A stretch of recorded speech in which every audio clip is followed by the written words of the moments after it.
Hey guys, this video back here with another video. I'm going to showcase what I got from a Christmas haul, kind of give my voice back to the community as far as what I think, why I like these mangas and comics, as well as showcase some artists that I just got from Christmas presents. And I'll talk a little bit about the One Woman 1984 movie that came out in 2020. Sorry about my hair, so further, let me get started. So first one I got is Monster Mizumi, volume 16. It continues the ghost stories, looks like. It's very comical, continues with the main character, Kugura, as they continue the adventure. Definitely a very good one to pick it up. Into that thing. Then we got a newer one I've been reading. It's Peter Grill, Volume 3 in the Philosopher's Time. Just continues Peter Grill's main adventure as he digs with orc grills. What other girls? Orc elves, like other mythical creature girls, kind of like a harem.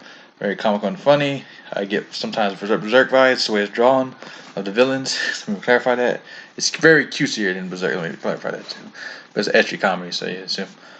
It kind of picks up with myself. Then we got, I always miss his name, Yushia Retra.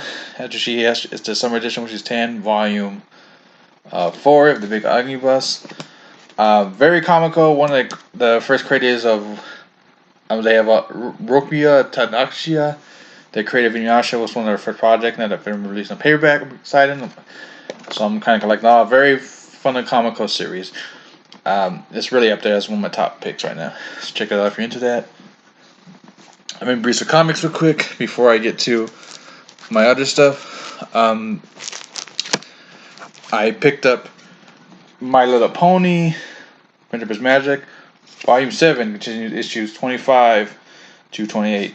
This continues the more punny adventures, miscellaneous adventures, as Applejack goes to visit her cousins. I think his name is Ghost Pepper? Chili Pepper, my bad. But I guess like the other side, as they fit in the westerns. And it's kind of, obviously this is older, I'm just playing catch up on the Muppet, but if you crave more, My Little Pony comic forms are pretty good. The team behind it does a pretty good job. What is her name? I think Andy Price does the art. Let me double check. Yes, and Katie Cook. They do very good jobs of telling and drawing the story. If you're a fan of the show, check it out. I picked up volume, just kind of cool show for heavy metal volume issue. I bet 306. As I like art and these short stories and comics, as someone who likes to draw and would love to be the artist, I would love if I could ever get beginning that made too, because some of the art styles are pretty cool. And that I just don't want to go too deep in it. I know it always seems like I'm shotgunning them off. And there's these other ones I probably will, because in my comic picks, I just show my mangas that I picked up for this holidays. We got, what is this again? Little Black Cat. This continues the Christmas event as you see Krampus, and I also love blurry in the camera, as always there. I was just a tarot hot, just like I always love the artwork, and I just love the artwork. I don't know how his Christmas reviews, even his Christmas, but I love the artwork he does. And it's always cool to see Krampus as like a horror thing. Then I continue with my Vampirilla, as that's all I've been reading for comics. Really nothing too much of Vengeance from Vampirilla, because I haven't read this, but I would continue to say Vampirilla continued to sell pretty good and been good stories. So I love me some Vampirilla. What else do I got? So that's pretty much it for comics and mangas. I get some other gifts I showed just to showcase some artists. What I got for Christmas, as well as Jammer membership, because I'm trying to lose weight. Might start a nutrition podcast. It's really me, a fat boy, talking to people that are more healthy than me, because I'm curious about feedback and stuff and how people think. But besides all that, I got Yaya Han's new calendar signed. Me, she's one of the biggest cosplayers in the world. Definitely check it out. She's a good cosplayer. I don't know her personally. I wish she kind of just have a decent mentality, but I don't want to get messy. But it's kind of cool, and I support her whenever her calendar is. I supported Ivy Doom Kitty. She's a big cosplayer, which I think she's friends with Yahan. I'm not totally sure, but I think they are. And there's a couple other literary ones, like Deviant cosplay girls always have pretty interesting calendars. And there's a couple other little ones. I bought Oh My Michelle's one time, and actually I can show that. Even though it's not really Christmas gifts, I've had these last year because I support both of these cosplay artists. There's Oh My Stephanie Michelle shines it, and this really one, her Sydney Starfall. She's a pretty good. She's just a Sailor Moon. Boma and Kagome from Inuyasha. They're both signed, but they're really good artists, so cosplayers. And Cindy Sharp was actually a model, I guess you could say. Um, and obviously, because I'm an LP dude, picked up some LPs. The first one we got, as you know, outing myself. I am a fan of Doja Cat. I wanted to see it when she came in Meg, so I got on vinyl as a gift. Christmas, I know it's kind of hard to see.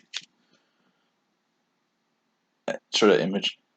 I got her newest album, Hot Pink. It has Say So and Juicy Tiger and a couple others. You know, Bottom Bitch, like everything Gucci. Um, you know, so I like her singing and rapping, and I definitely had to pick it up. You know, and for instrumental like sounds, because I collect vinyls. I got Wicked City has a vinyl, which I did not think I was going to get, and it just continues the soundtrack of the anime Wicked City, very 80s sci-fi horror. And you see the back cover. So yeah, that's pretty cool. I got that. 'Cause, you know, I'm big on the vinyls. The only other thing I got was two games my sister got. Oh no, I got some other stuff. Hold on. The only two other games I got were Monster Hunter Generations, which might be behind, but it was cheap and I want to play it. And I'm a big fan of Monster Hunter always. And she got me, which I didn't expect, the Super Mario All Star Chronicles. So I'm just playing. I realize I'm not very good at Super Mario 64. I didn't have a Nintendo 6 growing up. I know I've voiced that on the videos past before, but I just didn't have one. So like, you know, so no challenge. I'm like, I do Let's Plays. It's really fun. And I did play. I did have a GameCube, so I had Mario Sunshine. But I never also played Galaxy, so I'm interested to try out Mario Galaxy for the Switch because you know I have a Switch. Only other thing I got as I try not to, I lean over to get this in this video real quick. I don't know. It seems like I'm really unprepared. Oh boy. There we go. Sorry about that, folks. Is again, my sister picked me this up. It is Seven Immortal Sins. I know it's kind of hard to see light in this. It's very edgy comedy. What the Seven Sins? It's kind of like some Dante's Inferno and Paradise Lost references in this. So when it first came out, I got dubbed on Blu-ray. So definitely forward to checking that. So the 8-minute mark. I just want to wrap this up real quick. You know, again, sorry I'm on a rush, but what I think about the Wonder Woman movie, it was just okay. I feel like the first one is better. As my phone goes off, forgot to silence it. My bad, guys. Yeah, it was just okay. It was kind of interesting. Like, I mean, I know Pedro, for his name, the guy that played Maximilius. He's a good actor. Like, I haven't seen The Mandalorian, but I heard it like that. I'm kind of more interested about the Boba Fett or Jango Fett series we're gonna get more than Mandalorian. But I know people like The Mandalorian a lot. I didn't really like season 2 as much for reasons, but I'm interested to see how it is. But yeah, it was just okay. It was I think the first one was better. I feel like there might have been some editing. It was a long movie. It doesn't seem like a lot of actions.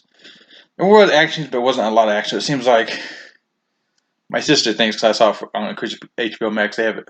My sister and my mom's side of the family, so we were watching. And they didn't really like it as much. I think they might have cut some stuff down, like budget wise. My sister thinks because it was still like a 2-hour, 35-minute movie.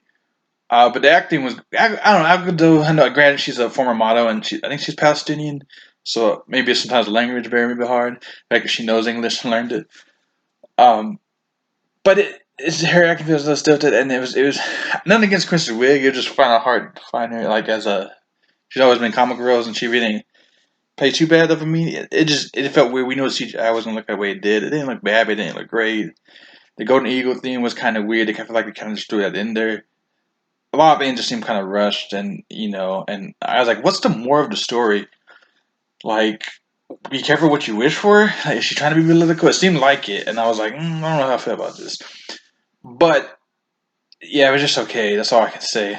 I mean, I still enjoy Wonder Woman for what it was, but I thought, I guess, spoilers real quick before I end this, like in 10 minutes. There's gonna be like the Infinite Crisis storyline, where like when they're talking about like, oh, how do you stop it? Like, I thought they were going to kill Max, and and then that's why Wonder Woman's been hiding low, whatever, and why she is. But that really didn't go into effect. Um, kind of like feel like they wrote a happy ending, gave him a son and everything, which sometimes he does have in the comics. And he's I know because I've read him when he was in Justice League International. He was kind of like just he's not really a bad. Well, he does become a bad guy when he first comes in. He's just kind of you don't know because he's just funding the Justice League International, and he's just like so-called billionaire. So it's like, and it seems like in comic pain there's versions of him where he's maybe just a con man, and they pretty much show that and so much in the thing. They never say he's Latino, which I thought was kind of interesting. That they, obviously with the actor they did, he did a pretty good job. He's the Mandalorian, and he's also in Game of Thrones, the guy that gets his head like bloated. But yeah, that's all you want to say. The end credits thing was kind of cool. Again, spoilers. Um, but yeah, that's pretty much it on this 11-minute mark. Just for you go sign off. You guys take care. So on the peace. Everyone have a happy New Year and again, I hope you guys had a good Merry Christmas. You guys take care and go on the peace.